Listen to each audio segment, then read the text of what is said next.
Hi, I'm Finn.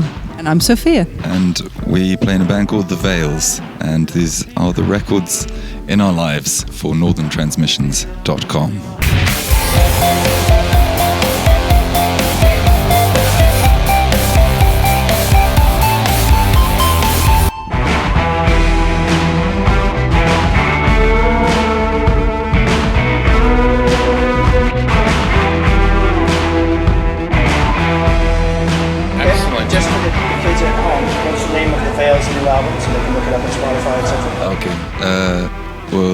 Our new record's called Total Depravity, which is, that's out now. You can Google the shit out of that. You get some other weird websites when you Google that, but hopefully we'll be coming up fairly near the top of the searches by now. Yeah. So let's start with a record. Each of you can give us one from your childhood that you recall, either a sibling or a friend that you kind of taught you to really love music.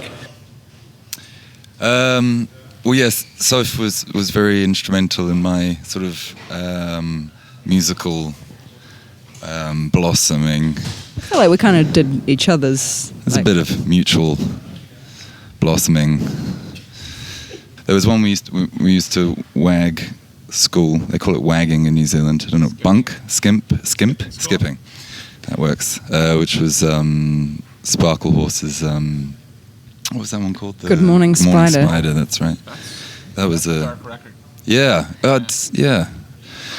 That would be one I would. I remember I bought that after reading an article about him in New Zealand. There was one magazine that you could buy that was like made in New Zealand about the stuff that kids like, and they did an interview with him. And it was about just after he'd fallen and lost the use of his legs. And I just became obsessed with this guy. I was like, I have to find out more about this guy. So I went and got the record and then got obsessed with the record. Yeah. And that, I remember that being like... Can we have mutual choices? Yeah. Can that be our mutual one? Yeah. That sounds like a record that you got into. I mean, I guess you're saying your mid-teens, early teens. Yeah. Is there something in when you were younger that you really loved? It can be any. Don't be embarrassed. First record I bought was the soundtrack to Baz Luhrmann's Romeo and Juliet when I was I think 13, maybe 12, 13. It was around then, Form 2, which was. I noticed. I think it's actually the 25th anniversary or something terrifying. Scary of it. Maybe 20th. 20th would make more sense.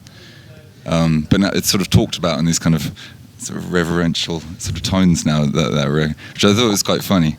But that was mostly interesting just because that's where I first heard Radiohead was on that as well. And me too. There were actually, a couple of bands that were on that was sort of an introduction to. And it's where my friend Rob had his first kiss. It was after that.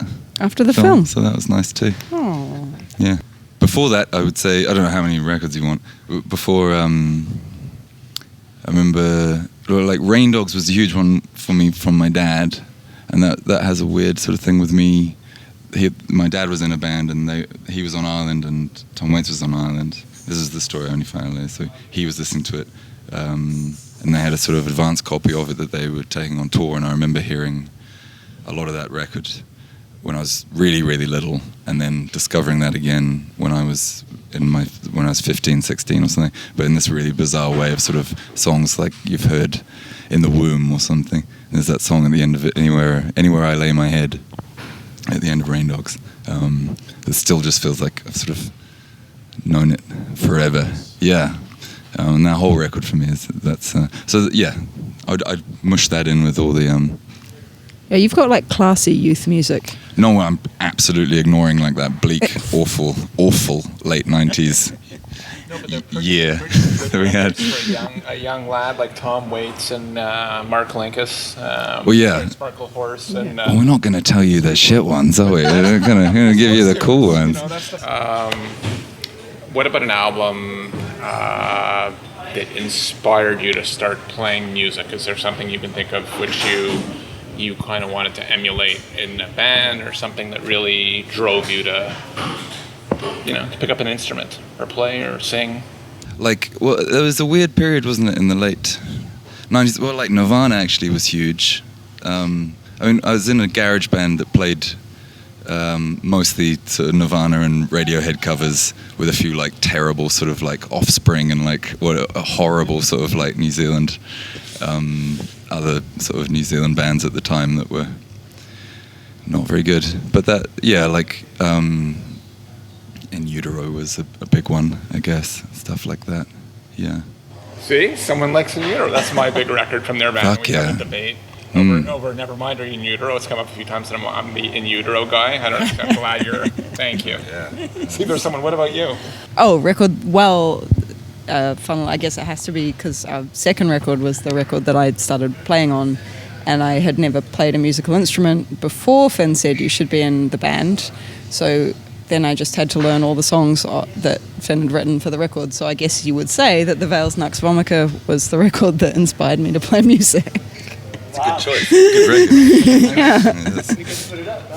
Yeah, it worked. It was okay.